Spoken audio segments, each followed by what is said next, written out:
byiza wo gukurikirana icyo bita Polar Vibe. Nizeye neza ko umeze neza, utarakora subscribe nayikore aka niko kanya. Right now tuvugana ndi Kigali mu Rwanda, aho nagiye gutembera kugira ngo ngende menya situation umunsi ku munsi, etape by etape uko ibintu bimeze. Hanyuma rero ngarutse mbabwira ngo ibintu ni amahoro, urugendo narwo rumeze fresh, babwira yuko gahunda ni za zindi nukomeza kubitaho ngenda mbarabura ibyisi yabahishe. Ntabwo mvuga ibintu byinshi, ahubwo ndababwira yuko wowe muntu wahisemo kubana nanjye igihe giye kugira ngo nkwereke neza uko umuvuno umeze. Nkomeza no kwateguza ko indirimbo yanjye ya mbere kuri album ndimo kubategurira izajya hanze ku itariki 25 z'ukwezi kwa 12. Rero kugira ngo uzabashe kubona ibigezweho cyangwa se ibirimo kugerwaho, icyo nagusa ni kimwe: kanda subscribe, ukore kunzogera, ubundi notification zose zageze kugeraho kugira ngo ibintu bibonere ku gihe. Uwo nagiye gusohoye muramubona mu ifoto, murimo kumubona kuri afishe ye. Yeah. Musaza bimeze bite? Fresh. Ubu tuvugana none ewana. Ushatse wa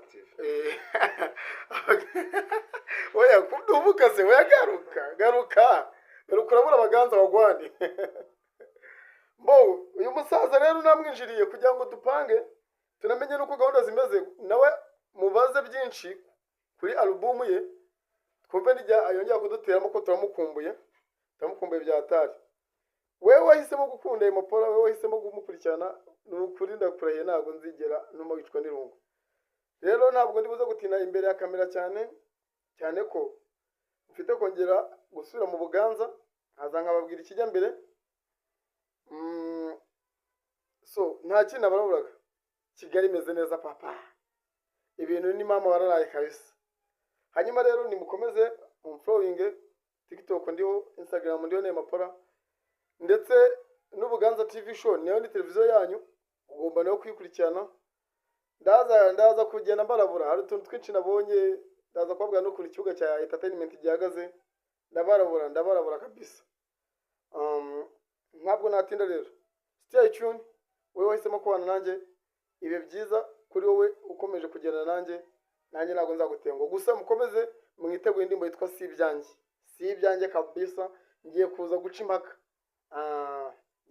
impaka, imyiteguro ngigeze kure. Hanyuma n'umusaza nawe yanyemerera akantu, mwitegure kandi mushonje muhishuwe, ntabwo nzabatererana. Thank you rero, niba utarakora subscribe yikore, niba warayikoze kandi nabwo ni by'agaciro. Komeza ubane nanjye, ibihe byiza, Imana amahoro komeze ibane namwe. I love you.